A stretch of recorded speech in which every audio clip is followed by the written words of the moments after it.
छोटा कद, भाग दो। सकीना अपने कमरे में आ गई, लेकिन उसके मन में बहनों की कही हुई बातें घूम रही थी, जिसके कारण रात भर वह सो नहीं सकी। सुबह उठते ही सबसे पहले वह अपने चाचा के पास गई।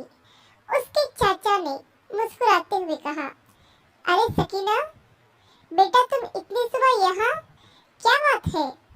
सकीना अपने चाचा के पास आकर बैठ गई। उनका हाथ अपने हाथों में लेते हुए कहा, चाचा जान, मैं आपसे कुछ जरूरी बात करने आई हूँ।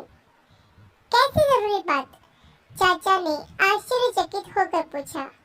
सकीना ने झिझकते हुए कहा, चाचा जान, मैं चाहती हूँ कि मेरी शादी से पहले आप सबा और समा की शादी कर दीजिए। सकीना के चाचा इब्राहिम साहब सकीना को आश्चर्यचकित होकर देखते हुए कहने लगे, सकीना, तुम ये कैसी बातें कर रही हो? सबा और समा तो तुमसे छोटी है, अभी तो उन्हें आगे बढ़ना है, कुछ बनना है। मैं चाहता था कि तुम डॉक्टर बनो, लेकिन तुम्हारी चाची के बिगड़ते स्वास्थ्य के कारण यह संभव नहीं हो सका। लेकिन मैं चाहता हूँ कि सबा और समा पढ़ लिख कर कुछ बन जाए। सकीना मन में सोचने लगी, चाचा जान अपनी बेटियों के बारे में कितना सोच रहे हैं, लेकिन वह है कि अपने पिता की इज्जत उछालने पर तुली है। सकीना, कहाँ खो गई बेटा? सकीना को सोच में गुम देखकर उसके चाचा इब्राहिम साहब पूछने लगे। नहीं, कुछ नहीं चाचा। फिर सकीना ने झिझकते हुए कहा, लेकिन चाचा जान, अगर मेरी शादी ना हुई तो? मैं नहीं चाहती कि मेरे कारण सबा और समा की शादी में कोई परेशानी आए। यह तुम कैसी बात कर रही हो बेटा? ऐसा कुछ नहीं होगा। आज सुबह ही मेरी तुम्हारी बुआ जी से बात हुई है। उनके रिश्ते में कोई लड़का है, घर वाले भी बहुत अच्छे हैं। देखना, इस बार तुम्हारा रिश्ता जरूर पक्का होगा। अगर नहीं हुआ तो? सकीना ने धीमे से कहा, अगर इस बार भी मेरा रिश्ता पक्का नहीं हुआ तो आप पहले सबा और समा की शादी करवाओगे। ऐसा आपको मुझसे वादा करना पड़ेगा, नहीं तो मैं कल लड़के से नहीं मिलूंगी। ना चाहते हुए भी इब्राहिम साहब को सकीना की बात माननी पड़ी। इब्राहिम साहब को यह चिंता अंदर ही अंदर खाई जा रही थी कि पता नहीं कल लड़का सकीना को पसंद करेगा या नहीं। दूसरे दिन लड़के वाले आ गए, उन्हें चाय नाश्ता करवाया गया। उसके बाद सकीना उनके सामने आकर बैठ गई। सकीना को देखकर आए हुए मेहमान आपस में बातें करने लगे। उनके चेहरे से साफ नजर आ रहा था कि सकीना उन्हें पसंद नहीं आई है, लेकिन जैसे ही उन्होंने सबा को देखा तो फिर से आपस में कुछ बात करने लगे। थोड़ी देर बाद लड़के के पिता ने कहा, वैसे तो आपकी बेटी बहुत अच्छी है, लेकिन हमारे बेटे से कद में बहुत छोटी है। अगर आप बुरा ना माने तो हम आपकी छोटी बेटी का हाथ मांगते हैं। लड़के के पिता की बात सुनकर इब्राहिम साहब दंग रह गए। सकीना को देखा तो उसका चेहरा मुरझा सा गया था। इब्राहिम साहब ने कहा, आप कैसी बातें कर रहे हैं? सबा तो सकीना से बहुत छोटी है। हम इतनी जल्दी सबा की शादी नहीं करना चाहते। वैसे भी आप सकीना को देखने आए हो ना? इस पर लड़के के पिता ने कहा, सकीना हमारे बेटे को सूट नहीं करती, जबकि सबा इसके लिए बिल्कुल परफेक्ट है। इसलिए हम आपसे सबा का हाथ मांगते हैं, वरना हमें माफ कर दीजिए। हमें सकीना पसंद नहीं आई। सकीना ने यह सुना तो उसके चेहरे की हवाइयाँ उड़ गई। वहीं दूसरी ओर सबा के मन में तो लड्डू फूटने लगे।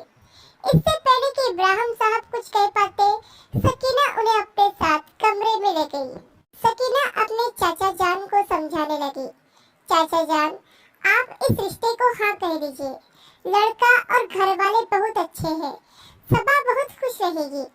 इब्राहिम साहब सकीना की बात सुनकर दंग रह गए और कहने लगे, लेकिन बेटा, तुम्हारी आंखों के सामने तुम्हारी छोटी बहन की शादी होगी तो तुम पर क्या गुजरेगी?